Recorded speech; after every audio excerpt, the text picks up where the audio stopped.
en esta tarde y vamos a comenzar con un versículo que está en la carta a los Hebreos, concretamente en el capítulo 4. Hebreos capítulo 4, vamos a leer los versículos 12 y 13.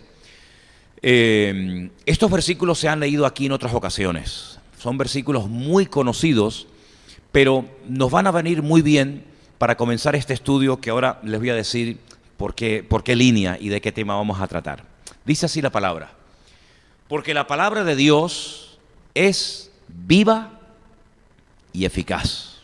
Fíjense que dos características más interesantes: viva y eficaz, y más penetrante que toda espada de dos filos, y que alcanza hasta partir el alma y el espíritu, y las coyunturas y los tuétanos, y que discierne los pensamientos y las intenciones del corazón. Y el versículo siguiente dice: y no hay cosa creada que no sea manifiesta en su presencia, antes todas las cosas están desnudas y abiertas a sus ojos, de lo cual hablamos. Es una versión un poquito diferente a la que solemos tener en nuestras Biblias, versión Reina Valera. Vamos a tener que corregir también un poquito eso para que todos estemos leyendo lo mismo, y probablemente, tal vez el fondo, estamos probando un programa nuevo, y tal vez el fondo con las letras no pegan bien en el sentido de que son demasiado claras, aunque ustedes las ven claras ahí, pero yo en el monitor no las veo tan claras. Pero bueno, ya son cositas que se van a ir arreglando. Quiero hablar en esta tarde acerca de la importancia de la verdad. Una palabra que aparece miles de veces a lo largo y ancho de la Escritura, tanto en el Antiguo como en el Nuevo Testamento. La palabra verdad es una de las palabras más importantes de toda la Biblia. ¿Por qué? Porque el Señor siempre ha querido que el ser humano conozca y viva en la verdad. ¿Amén? ¿Me pueden decir amén fuerte? Se lo agradezco, gracias. ¿Amén? Muy bien, les agradezco mucho, hermano. No sé si el frío los tiene medio congelados, pero me gustaría que fueran más participativos, ¿sí? No es la voluntad de Dios que el hombre esté en la ignorancia. La ignorancia hace mucho daño. Como dije en una ocasión, la ignorancia es el terreno de Satanás.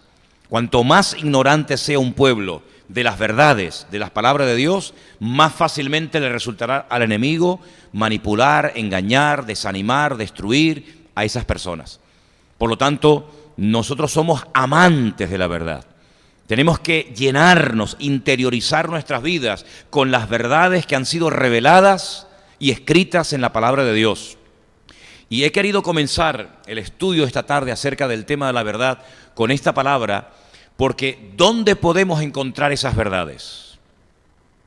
Bueno, la Biblia dice que no están lejos de nosotros. No tenemos que subir al cielo a buscarlas.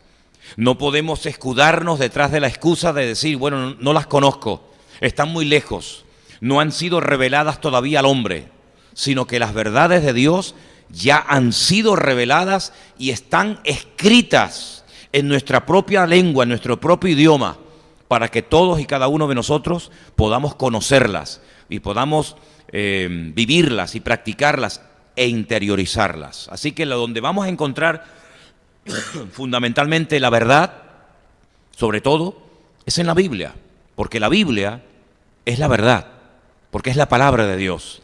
Y en la palabra de Dios no hay engaños, en la palabra de Dios no hay mentiras mezcladas con verdades, sino que toda la palabra de Dios es verdad. Y por eso el autor de esta carta, que le escribió esta carta a los hebreos, a los judíos, él dice que la palabra, al ser verdad, es viva. Al ser verdad, es eficaz. Cuando viene a nuestra vida, produce cambios. Ya decía el profeta Isaías, esas palabras que ustedes conocen muy bien, que así como cuando cae la lluvia y ese agua no vuelve, sino que riega los campos y la tierra, ¿verdad? Y germina las semillas, dice, así es mi palabra. Cuando yo la envío, cuando esas verdades son anunciadas y predicadas y compartidas, pues esas verdades penetran en nuestros corazones y nos cambian y nos transforman. ¿Lo habéis vivido? ¿Lo habéis experimentado en vuestra vida? ¿Cuántas personas que tenían dudas, que no sabían si esto se podía hacer o no, si esto se podía practicar o no, han comenzado a leer y a estudiar y a escudriñar las Escrituras y sus ojos han sido abiertos y la ignorancia ha desaparecido? Fíjense qué importantes son las verdades y poderosas las verdades de la palabra de Dios, que el mismísimo Señor Jesucristo, cuando fue tentado por Satanás en el desierto, en aquel tiempo de ayuno, ¿se acuerdan? Pues ¿qué citaba él? ¿Qué usaba él? La palabra. Porque los textos que él le dijo al diablo cuando le decía escrito está, son verdades poderosas que destruyen mentiras, que rompen fortalezas, que tumban argumentos. Y por eso nosotros cuando buscamos la verdad, ¿a dónde vamos? A la Biblia. Porque en la palabra de Dios vamos a encontrar todas las verdades en las cuales todos y cada uno de los cristianos, de los hijos de Dios, tenemos que creer. Pablo, hablando de la importancia de las verdades de la palabra, cuando le escribe a Timoteo, en la segunda carta que le escribe, hay dos, ¿saben? Primera y segunda de Timoteo. En la segunda carta que Pablo le escribe a Timoteo, concretamente en el capítulo 3, cita algo muy importante acerca de la palabra. Y dice así: toda escritura, toda la palabra, es inspirada divinamente y es útil, fíjense, todo lo que puede producir y hacer en la vida de un creyente la palabra de Dios. Enseñar, redarguir, que significa un poco confrontar, ¿no? Corregir, instruir en justicia. Versículo 17, para que el hombre de Dios, lógicamente ahí entran también ustedes, hermanas, las mujeres, para que el hombre de Dios, los creyentes en el Señor Jesucristo, sean perfectos o completos, perfectamente equipados, preparados para toda buena obra. Es decir, que no solamente en esa carta, quien la haya escrito a los hebreos, se menciona la eficacia y lo viva que es la palabra, sino que Pablo, cuando le escribe a un pastor, le dice que lea, que estudie la palabra, porque toda la palabra en un momento determinado le puede servir para instruir a alguien, o para corregir a otra persona, o para guiarlo, o para enseñarle cualquier aspecto de la vida cristiana. Una vez el Señor Jesucristo le dijo a los religiosos de su época: ustedes ignoran las Escrituras. Y en otra ocasión Él dice: escudriñad las Escrituras, porque ellas son las que dan testimonio de mí. ¿Se acuerdan ustedes cuando el Señor Jesucristo resucitó? Que dice que se encontró con dos discípulos que iban por un camino en dirección a Emaús. Dice que les abrió las Escrituras. Claro, lógicamente él no tenía un libro como nosotros podemos tener toda la palabra de Dios en la mano, pero él se la sabía de memoria. Y él fue a través de la ley, a través de los salmos, a través de los profetas, versículo tras versículo, pasaje tras pasaje, capítulo tras capítulo, tratando de animar, tratando de inspirar nuevamente el espíritu decaído y desanimado de aquellos discípulos que habían creído que se habían equivocado, que todo había sido un engaño, un cuento y una mentira. Pero dice que las Escrituras lo que hicieron fue que volvieron otra vez a arder sus corazones, porque la palabra de Dios, como leímos al principio, es viva y es eficaz. Así que si alguien está buscando la verdad, pues, ¿saben lo que le decimos? Lee la Biblia, lee la palabra del Señor. Y hay miles de testimonios de personas que leyendo la palabra de Dios, sus dudas se disiparon. Muchas personas que leyendo la palabra del Señor y escudriñando las Escrituras, llegaron a la conclusión de que Cristo fue el verdadero Mesías. No fue un impostor, no fue un cuento, no fue un engaño, sino que todo estaba profetizado, todo estaba escrito y todo se cumplió literalmente al pie de la letra, como decía la palabra del Señor. Amén, hermanos. Por lo tanto, el primer lugar donde podemos saber con toda seguridad y garantía que vamos a encontrar verdades profundas y genuinas es en la Biblia, en la palabra del Señor. Pero aparte de encontrar la verdad en la Biblia, dice en Juan capítulo 15, versículo 26, San Juan capítulo 15, versículo 26, algo muy interesante acerca del Espíritu que Él les enviaría, el Espíritu Santo. Dice así: cuando viniere el Consolador, el cual yo os enviaré del Padre, y ahora dice, el Espíritu de verdad, el cual procede del Padre, Él dará testimonio acerca de mí.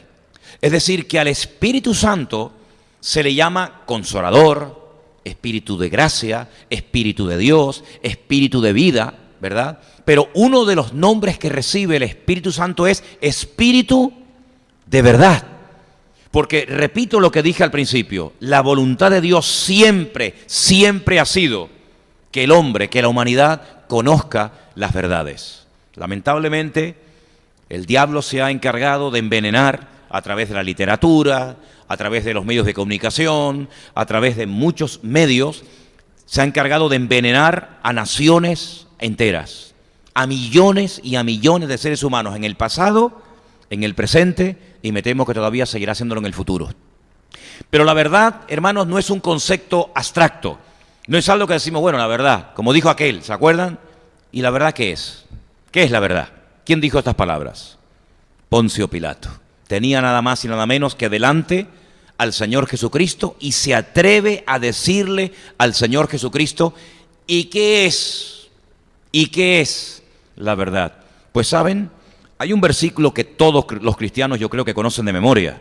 También está en Juan, el capítulo 14, el versículo 6. Y son palabras textuales del mismísimo Señor Jesucristo. Y dijo, yo soy el camino y la verdad y la vida. Y añade algo muy importante, y nadie viene al Padre sino por mí. Él no se da a conocer como una verdad más, sino como la verdad absoluta. Podemos tener la completa seguridad que cuando una persona lee su palabra, se deja guiar por el Espíritu Santo o el Espíritu de verdad, tanto la palabra como el Espíritu Santo no te va a guiar nunca por malos caminos, no te va a llevar nunca a lugares tenebrosos y de mentiras, sino que te va a quitar la venda y te va a llevar al autor de la verdad, y la verdad tiene nombre, y su nombre es Jesús, Jesucristo, el Hijo de Dios. Por lo tanto, el apóstol Juan, cuando escribe una de sus últimas cartas, que las tenemos en la Biblia, tenemos 3, aparte de un libro extraordinario que lleva su nombre, el Evangelio, y otro libro profético, que es el Apocalipsis, él dice, hermanos, nosotros estamos en el verdadero, en Cristo Jesús, Señor nuestro. Así que te puedes ir a la cama todos los días tranquilo, tranquila, de saber que si Cristo es tu Señor y tu Salvador, tú tienes la verdad morando dentro de tu vida. ¿Cuántos dicen amén? Pero esa verdad no te la calles, no la vivas de una forma muy privada y personal, de tal manera que nadie se entera, sino todo lo contrario. El Señor Jesucristo quiere que las verdades que hemos aprendido y descubiertos en Él y en su palabra, las divulguemos, las compartamos. La verdad no es algo que tenemos que tener en el corazón y que nadie se entere, sino al contrario. No es un gozo cuando podemos ayudar a una persona y ayudarlo a salir de una duda, de una interrogante, de una pregunta que ha tenido carcomiéndole el alma y la mente durante años y años, y por fin logra entender que aquello no era verdad y que la verdad era esta. Hermanos, la verdad produce un efecto estabilizador en la vida del hombre extraordinario. Gente con unos desequilibrios, con unos traumas, con unos complejos, con unas ataduras terribles, pero cuando llega la verdad que es poderosa, tremendamente poderosa, pues le transforma la vida y trae un equilibrio, trae paz, trae libertad, como el texto que tenemos aquí nosotros en la plataforma, y conoceréis la verdad, y la verdad os hará libres, ¿verdad? La verdad siempre viene a traer un efecto positivo a nuestra vida. Nunca, jamás la verdad viene a hacer daño. Hay personas que no quieren oír ciertas verdades, porque se pueden sentir ofendidos, se pueden sentir aludidos, pero dale siempre muchas gracias al Señor por cada una de las verdades que oyes, por cada una de las palabras de verdad que aprendes. ¿Por qué? Porque esas verdades te van a hacer mejor persona.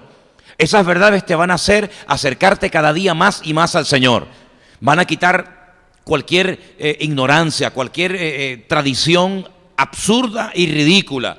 Y van a ir rompiendo mentiras y cada vez vas a ser más libre en tus pensamientos, a la hora de hablar, a la hora de tomar decisiones. No vas a estar siempre asustado, no vas a estar siempre atemorizado por lo que te hagan, por lo que te digan, sino que la verdad te va a traer equilibrio emocional a tu vida.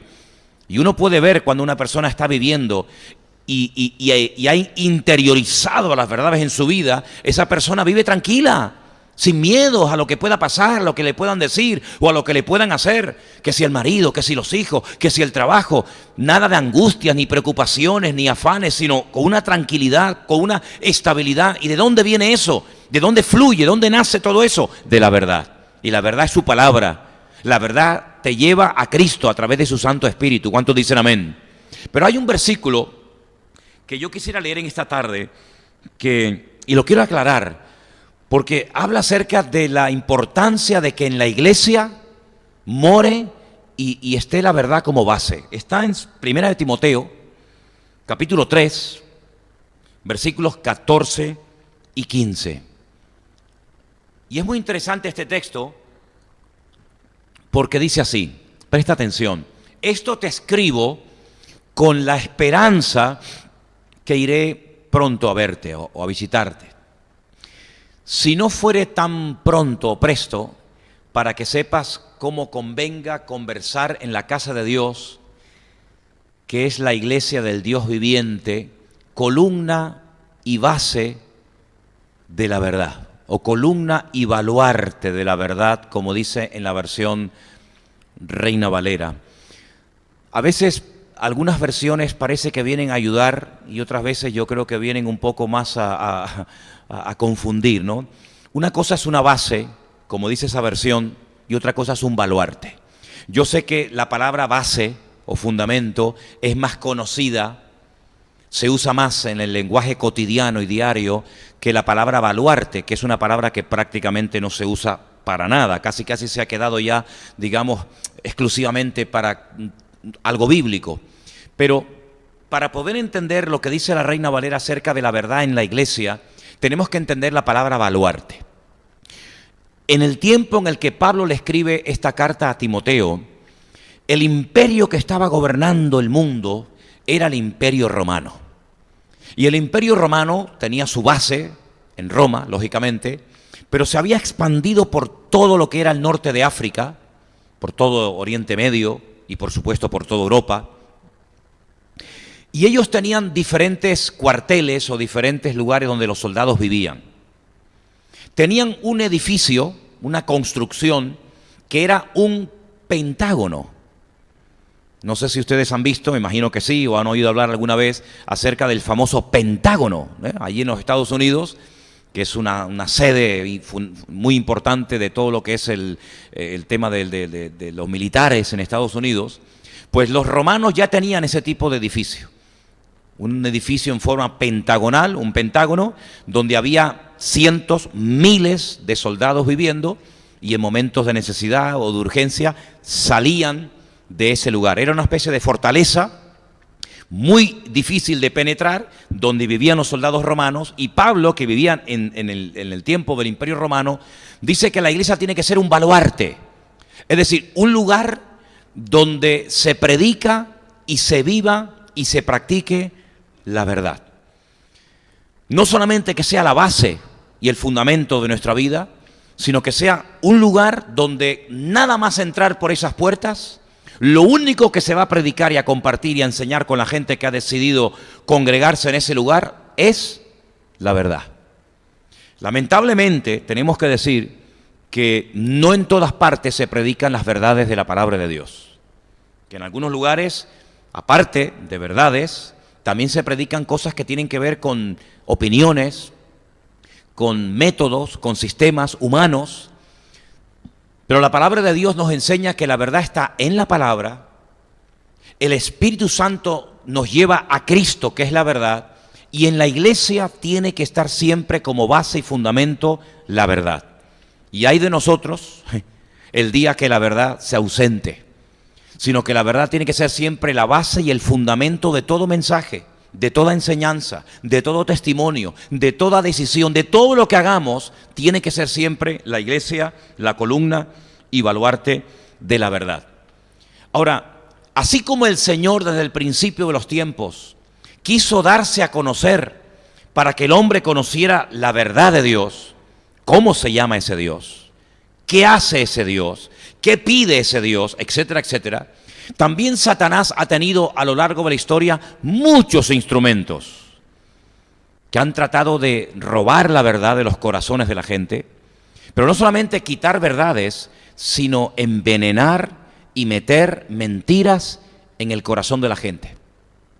Mira, nos llevaría muchas horas hablar de todos los personajes o los principales personajes que Satanás ha utilizado a lo largo de la historia para envenenar las mentes de la gente con tremendas mentiras. Por mencionarte uno, hubo un señor en el año 1820 llamado Jorge Federico Hegel que dijo cosas como estas: no existe una moral universal.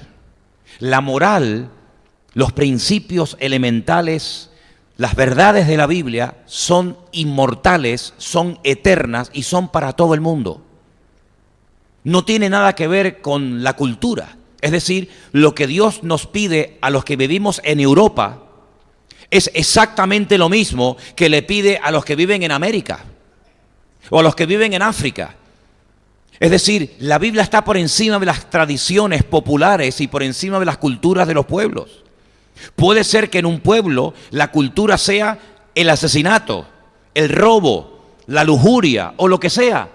Pero cuando penetra en ese pueblo, en esa tribu, en ese país, en esa familia, en esa cultura, la palabra de Dios, todo se tiene que adaptar y amoldar a la palabra y no viceversa. Bueno, pues este señor decía que no, que lo que aquí puede ser moral, en otro país es inmoral y que por lo tanto no existe una moral universal. Para ahondar más en las mentiras, en el veneno que por ejemplo este filósofo quiso meter, él dijo que no existen absolutos, sino relativos. ¿En qué consiste esto? Bueno, esto es parte de la psicología moderna. Es decir, si a ti lo que haces te produce satisfacción y no te sientes mal, aunque sea pecado, porque la Biblia lo prohíbe, sigue haciéndolo. Es decir, si a ti como hombre te complace y te da placer el pegarle palizas a tus hijos y a tu mujer, sigue haciéndolo. Pero si para otro eso lo ves mal e inmoral y lo ves fuera de orden, pues tú no lo hagas. Si para una persona el cometer inmoralidades con niños se siente bien y a gusto, pues síguelo haciendo. Pero si para ti es un delito y te sientes afectado, pues no lo hagas. Es decir, ya no hay unos pilares básicos y fundamentales que no se pueden negociar, que son iguales para todos, sino que todo es relativo.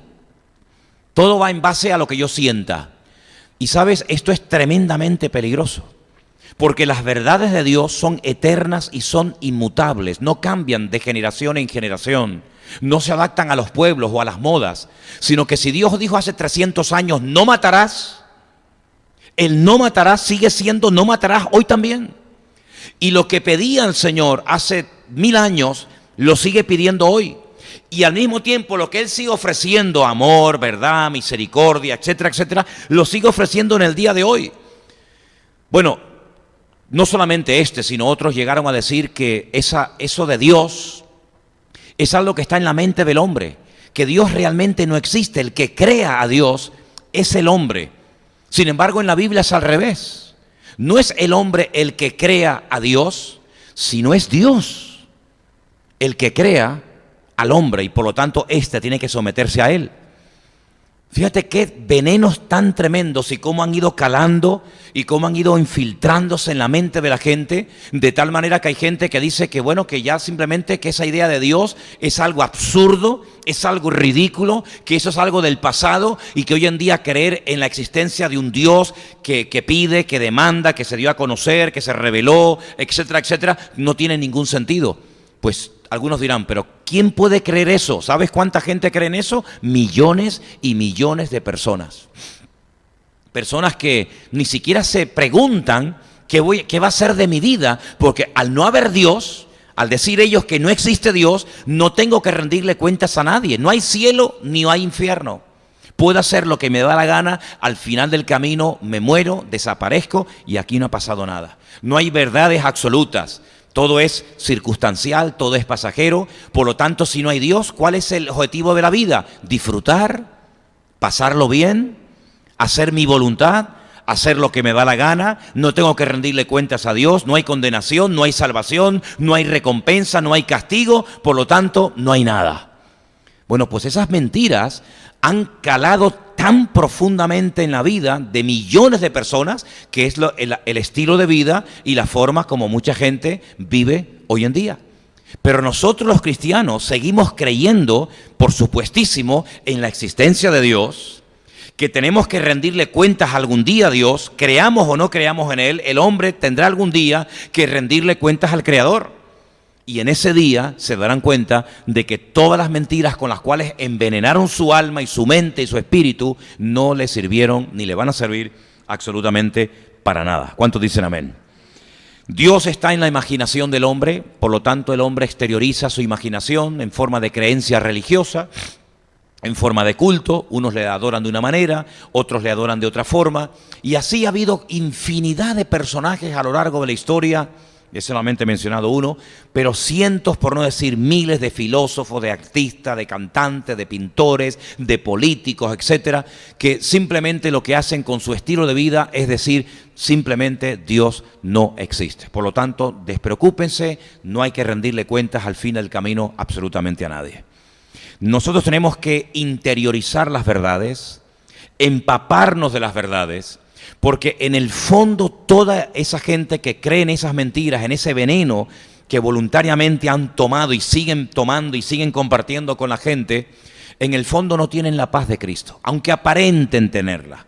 Aunque aparentemente todo les sonríe y todo les va bien, la gente vive de cara a la galería. Pero después cuando te sientas y conversas y hablas con ellos y con ellas, están totalmente vacíos. No tienen absolutamente nada, no tienen tema de conversación, se contradicen incluso en una misma conversación utilizando términos que no tienen nada que ver el que te dijo anteriormente con el que recién te está diciendo ahora, con el que te va a decir dentro de 10 minutos. Son un mar de contradicciones. Por un lado dice que creen, pero por otro lado no creen. Por un lado tienen ciertos temores, por otro lado no tienen ningún temor. Y es una vida caótica, es una vida sin Dios. ¿Y saben qué? Esto me recuerda un poco a los primeros versículos de la Biblia. Todos ustedes conocen los primeros versículos de la Biblia, ¿verdad? En el principio creó Dios los cielos y la tierra. La Biblia no empieza tratando de convencer al lector que hay un Dios, que es poderoso, que quiere crear al hombre para que éste tenga comunión con él y conozca las verdades, que después va a revelarse a través de Jesucristo, sino que la Biblia empieza categóricamente mencionando ya a Dios desde el primer versículo. Porque la Biblia no se escribió con el objetivo de convencer a nadie de que Dios existe. Ese no es el objetivo de Dios. Dios parte desde el principio de su escritura diciendo que el creador, el diseñador, el que puso todo en orden, el que decidió los colores, el que decidió los tiempos, las estaciones, los lugares, los nombres, fue Dios. Él en el principio creó Dios los cielos y la tierra. Es decir, ahí aglutina todo. Universo, lo presente, lo futuro, lo que se ve, lo que no se ve. Pero a continuación da una descripción de cómo estaba aquel mundo. Y dice en nuestra versión Reina Valera, versículo 2, y la tierra estaba en desorden, vacío, un caos, y podríamos poner un montón de adjetivos, hasta que Dios comienza a intervenir, hasta que Dios comienza a poner luz, hasta que Dios separa las cosas que tienen que ser separadas, hasta que Dios comienza a crear, hasta que Dios comienza a poner cada cosa en su sitio y a darle órdenes para que los animales, las plantas, los herbívoros, los mamíferos, etcétera, pues actúen según la genética y según el diseño de Dios. Todo es un caos, todo es un mare magnum, todo es un caos tremendo, tinieblas, oscuridad, imperfección, hasta que Dios comienza a hablar. ¿Y saben qué? En cierto sentido la vida del hombre es así. Tú te das cuenta de que el hombre vive en unas tinieblas terribles, terribles. El que no le tiene miedo a perder el trabajo, le tiene miedo a perder la salud. El que no tiene miedo a perder la salud tiene miedo pánico a la muerte. El que no tiene pánico a la muerte es un caos interno, un desequilibrio total y absoluto. Por un lado se niegan a creer en verdades profundas y con coherencia y verdades eternas, y por otro lado se abren a creer en cosas extrañas, en cosas raras que no tienen ninguna credibilidad, que no tienen ningún poder de transformar a una persona para bien, me refiero. Porque hasta que Dios no entra en una vida, esa vida es una vida vacía y sin sentido. Y una de las primeras cosas que vemos de Dios, una gran verdad que aparece desde los primeros textos de la Biblia, es que lo primero que Dios quiso hacer y crear fue la luz. ¿Cuántos dicen amén? La luz. Había tinieblas, pero Dios lo primero que crea con el poder de su palabra, porque su palabra es verdad, es luz. ¿Y cuánta gente necesitan luz? No saben lo que hacer, no saben cómo vivir, no saben cómo pensar, no saben qué, porque no hay luz en su vida. No hay luz y lo primero que Dios quiere traer a nuestra vida es luz. Y por eso el Señor Jesucristo, cuando fue a una de las sinagogas de su época a predicar y a compartir la palabra, una de las primeras cosas que leyó, basándose en las verdades de la Biblia, dice: yo he venido a traer libertad a los cautivos y vista a los ciegos. Sabemos que en su época, como hoy en día, había dos tipos de ciegos. Los ciegos, digamos, físicos, los ciegos que no podían ver las cosas, que andaban a tientas, que vivían de la miseria o vivían en miseria y vivían de lo que la gente les daba, y los ciegos espiritualmente hablando. Porque Jesús sanó a muchos ciegos en su época, pero dice la Biblia que cuando se dirigía a los religiosos, en algún momento los llamó ciegos, guías de ciegos. Y un ciego no puede guiar a otro ciego porque los dos caerán en el mismo hoyo. Y yo creo que una de las responsabilidades que todos los cristianos tenemos hoy en día es ayudarle a la gente a ver las verdades de Dios. ¿Cómo lo vamos a hacer? Bueno, la Biblia dice que con nuestro testimonio, con nuestras palabras, con nuestro estilo de vida, podemos demostrarle a la gente que la vida que llevan no es vida, ni es nada.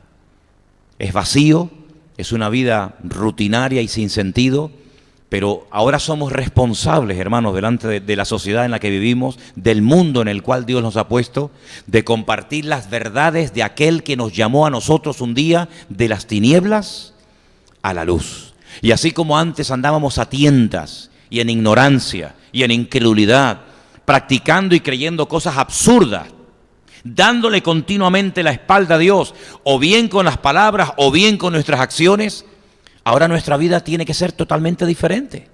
Ahora hablamos verdades, vivimos verdades, practicamos verdades, y esa verdad no puede, como dije hace un instante, quedar oculta en nuestros corazones, sino que podemos decirle a la gente: mira, ¿estás buscando la verdad? Hay gente que no, pero si alguien conoces, te topas, te encuentras con alguien que está buscando la verdad, le dices: mira, la verdad no está lejos de ti, la verdad está en Cristo, la verdad está en su palabra, la verdad está en mi vida, porque yo he conocido y he aceptado y tengo la verdad dentro de mi corazón.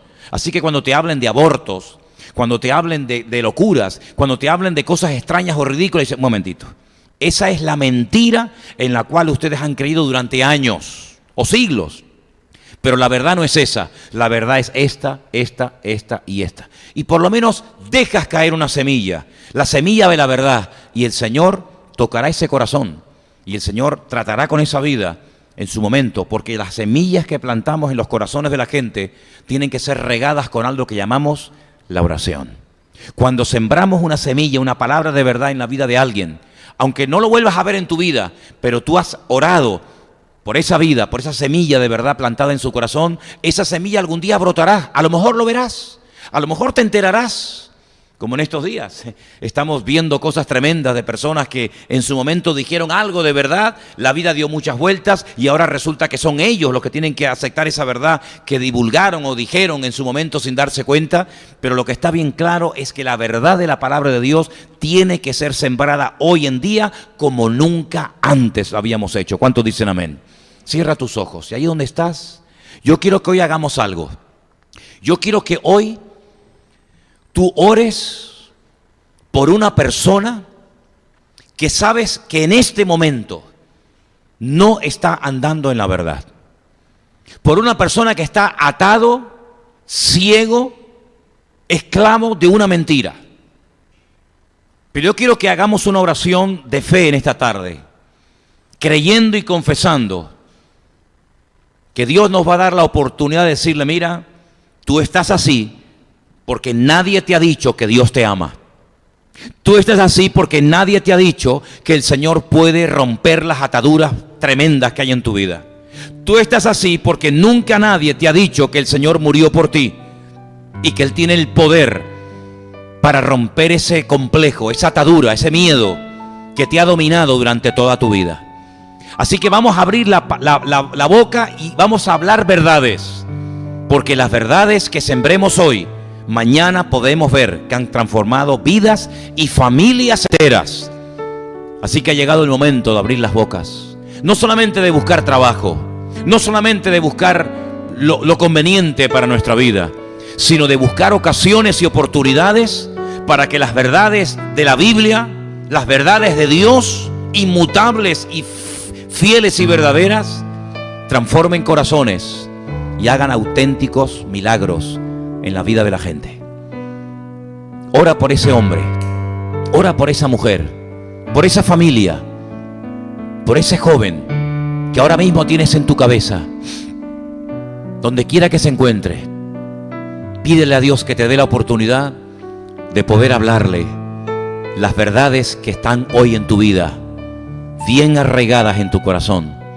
Te pedimos, Señor, en el nombre de Jesús, poderoso Dios, que nos dé la oportunidad y la libertad de poder ir a Él y a ella y decirle la verdad que tú le dirías si te encontraras con esa persona. Señor, en el nombre poderoso de Jesús, sabemos que detrás de toda mentira está Satanás, que tú has dicho en tu palabra que es el padre de la mentira. Pero así como Él es el padre y el productor de toda mentira y engaño, tú eres el productor y el padre de toda verdad, de toda libertad, de toda vida y abundancia. Por eso pedimos en esta tarde, en el nombre poderoso de Jesús, nuestro Señor Jesucristo, que es el camino, la verdad y la vida, que cuando le hablemos a esas personas que andan en tinieblas, en desorden, vacíos, desorientados, confundidos, podamos decirle las verdades de Dios que transforman sus vidas. Y que en esta semana nos dé la oportunidad de sembrar semillas de verdad en corazones que aún no te conocen, en corazones que aún no te han recibido y por eso están como están. Pero te damos gracias porque en esta noche, Señor, esta oración que estamos haciendo y clamando a ti va a llegar a tu presencia, y te pido que comiencen a derretirse mentiras, a desaparecer de los corazones y de la mente de las personas que estamos orando en este momento y vamos a orar durante esta semana, que desaparezcan esas mentiras que les han hecho tanto daño y que les han tenido atados y esclavos durante mucho tiempo, pero que puedan ser libres definitivamente para vivir en paz con ellos mismos y con Dios y con los demás. Gracias te damos, eterno Dios, porque tu verdad un día llegó a nuestra vida y tu verdad nos hizo libres. Aleluya. Gracias, Señor. Dale gracias al Señor, hermano querido. Hermana, ahí donde está, dile gracias, gracias, gracias, Señor, porque tu verdad ha traído libertad a mi vida, tu verdad ha traído gozo a mi corazón, tu verdad, Señor, ha abierto mis ojos, tu verdad me ha hecho libre. Aleluya. Y yo quiero que otros experimenten lo que yo ya he experimentado en mí, la verdad gloriosa de los hijos de Dios. Aleluya. Gracias, Padre Santo. Gracias, Señor. A ti la gloria y la honra te la damos en esta noche, en el nombre de tu amado Hijo Jesús. Amén y amén. Gloria a tu nombre, mi Señor.